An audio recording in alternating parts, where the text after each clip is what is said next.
Hi, it's time for perspectives again. So I thought in this January series, what can we do to help you get the year started in the right way? And so this particular session is on goal versus standard.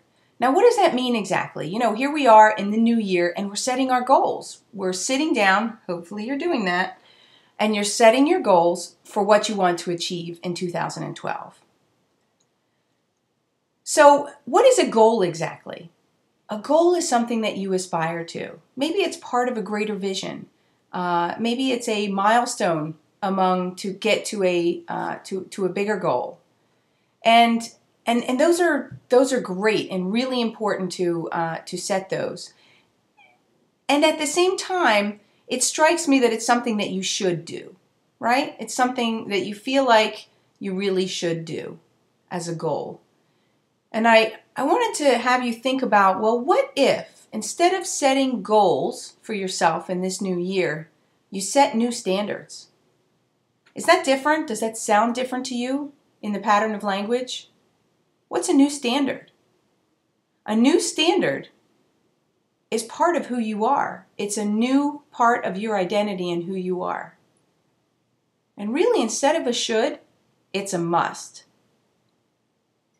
So if you set a new standard for yourself, and it's a must in terms of your health and well-being, do you think that your resolution is going to fail, like 80% of resolutions fail?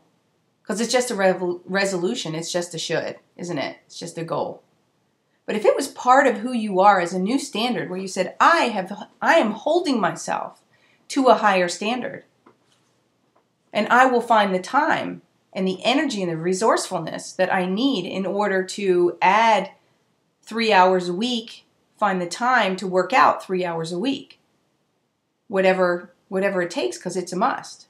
I recently did that last year, as I wasn't finding the time to do that in my regular schedule, so I had to sit down and set a new standard for myself, and this is not a should for me, this is a must. I must get that into my schedule. And so I decided that the best way for me to do that is to wake up 1 hour earlier so that I can do that. And I can't tell you how much energy and how great I feel, partially because I set a new standard for myself and I'm holding myself to that higher standard. Doesn't that feel good when you've accomplished something like that and that you've expanded your identity? It really does. And that's just in one area of my life and one area of your life or your business. This is not just for yourself, this is also for your business. You can set a new standard for your business as well. Where are you not willing to compromise? Zappos is a good example. Tony Hsieh, he set culture as the #1 important thing for his company. After he started with a certain model and decided after a certain period of time that there were some things that he was no longer willing to compromise.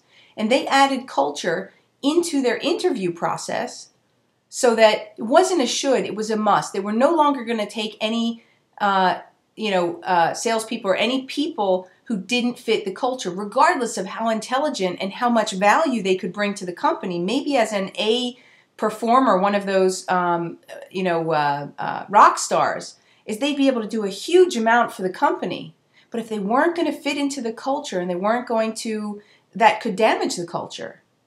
And that was something that was too critical for him. And so he built a whole process around it to support that. There was a special interview on the culture interview. They did something really cool, which was they offered people money to not accept the job. So how important was this job to you and being part of this culture? And it really made people stop and think. Wow, okay, well, if they're going to give me $3,000 for me to leave the company right now, what's more important to them?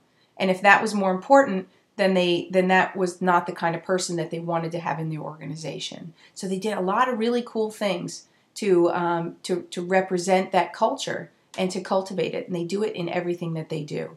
So what's your new standard? Are you ready to do that? Are you ready to stop setting goals and start setting new standards for yourself? I can't wait to hear how this turns out for you.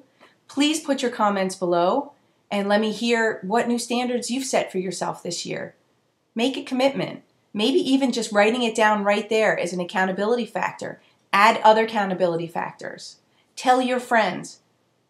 Get involved in a group of some sort that's going to help to hold you accountable. Get a coach. Do something to stack that accountability, to hold yourself to that higher standard. Just like a tennis player who's looking to get better, they hold themselves to a higher standard and they play with better players. Do that. And I can't wait to hear how it turns out for you. So I hope this is going to be a fantastic 2012. I know I'm looking forward to it. It's going to be a fantastic year, and especially with these new standards that we've set for ourselves. Take care.